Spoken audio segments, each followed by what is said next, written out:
Olá, galerinha do quarto no C, sejam bem-vindos para a nossa aula de História. Livro Buriti, a expansão do comércio e das rotas, página 58. Vocês devem realizar a leitura desta página, prestar muita atenção, pois tudo é importante. E eu irei destacar algumas coisas para vocês grifarem. Até o século XV, o comércio marítimo entre Europa e Ásia era feito apenas pelo mar Mediterrâneo. Por aí, mercadores traziam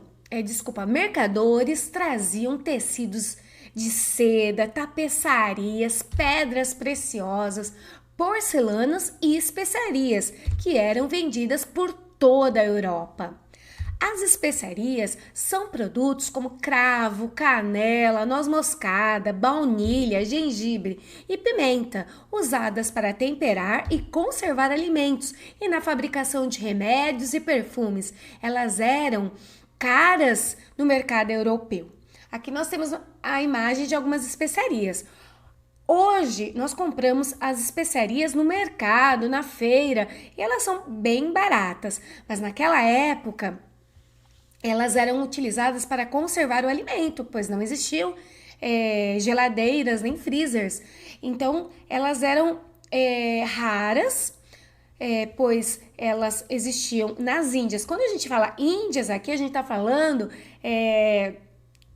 da parte oriental da Ásia e não apenas da Índia. Nós estamos falando aqui as Índias, que compreendia o Japão, a China, a Índia também, a Indonésia, a parte oriental da Ásia. Então, eles precisavam ir até lá buscar essas especiarias e depois vendiam na Europa como artigo de luxo.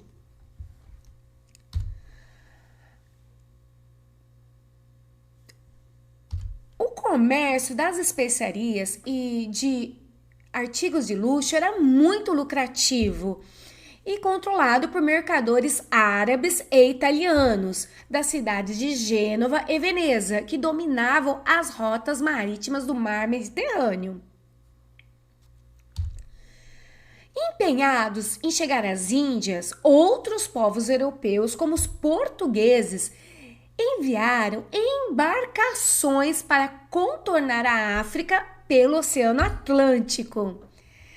Então, vocês devem realizar a leitura desta parte final. Observem aqui, nós temos também a ilustração aqui do Atlas de Catalão.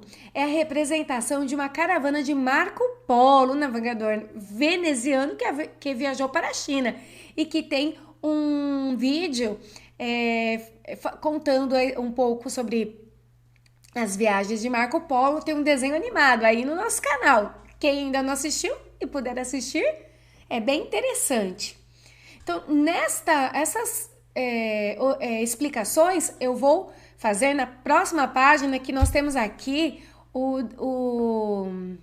um mapa das rotas para chegar ao Oriente a partir de 1487 e fica mais fácil para vocês compreenderem. Então, nesta página, vocês têm algumas questões para responderem.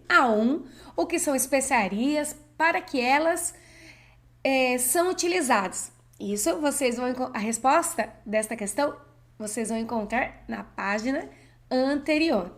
E observe o mapa. Rotas para chegar ao Oriente a partir de 1487. Então, nós temos aqui as rotas. Aqui não chega aqui, ó. Aqui nós temos as setinhas. Cada rota tem uma cor. Os trajetos, né? E aqui nós temos as setinhas indicando qual rota cada uma para cada lugar levava. Então, no início, o comércio era realizado ali no mar Mediterrâneo e era controlado por Gênova e Veneza. Então, nós temos ali as rotas de comércio a partir de Gênova e a partir de Veneza, que eles estão concentrados ali no mar Mediterrâneo, entre a Europa, a África e a Ásia.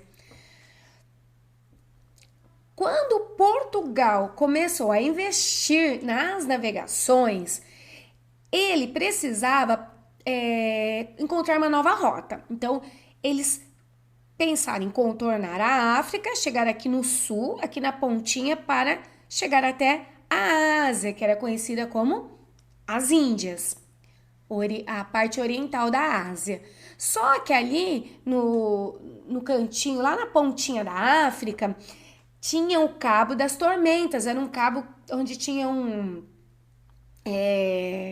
correntezas muito fortes e afundavam os navios, então eles não conseguiam passar por este local. E tinham muitas histórias míticas, fabulosas, né, de monstros marinhos que engoliam os navios e eles naufragavam. Mas na verdade é porque tinham muitas correntes marítimas contrárias. Isto porque de um lado é o Oceano Índico, do outro lado é o Oceano Atlântico, né? Então, até 1487, o caminho utilizado para chegar ao Oriente atravessava o mar Mediterrâneo. Com a rota do Cabo, que deixou de chamar Cabo das Tormentas e passou a chamar Cabo da Boa Esperança, porque Bartolomeu Dias conseguiu passar este lugar, este cabo. E aí o rei de Portugal mudou o nome, ele não era mais o Cabo das Tormentas, porque ele tinha sido, havia sido conquistado pelos portugueses.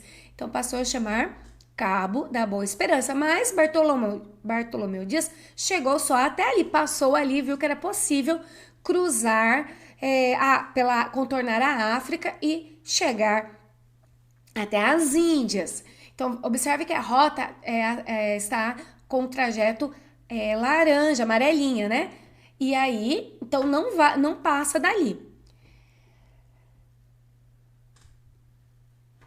O Vasco da Gama, ele partiu de Portugal, contornou o cabo contornou a África, passou pelo Cabo da Boa Esperança e chegou a Calicut, na Índia, definindo, né, essa rota, e passou-se a utilizar o Oceano Atlântico, contornando a África para chegar ao Oriente. E com isso, os portugueses trouxeram as especiarias, os tecidos e sedas, todo aquele artigo de luxo para a Europa, barateando esses produtos. Por quê? Não que eles deixaram de ser artigos de luxo, eles continuaram sendo, mas com os preços mais baratos do que os que são vendidos em Gênova e Veneza.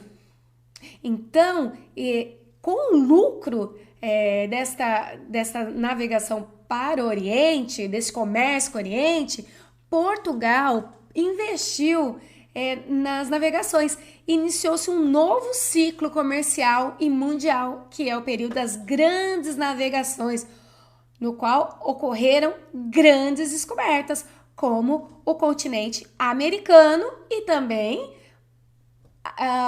encontraram, né, o território que depois se tornou Brasil.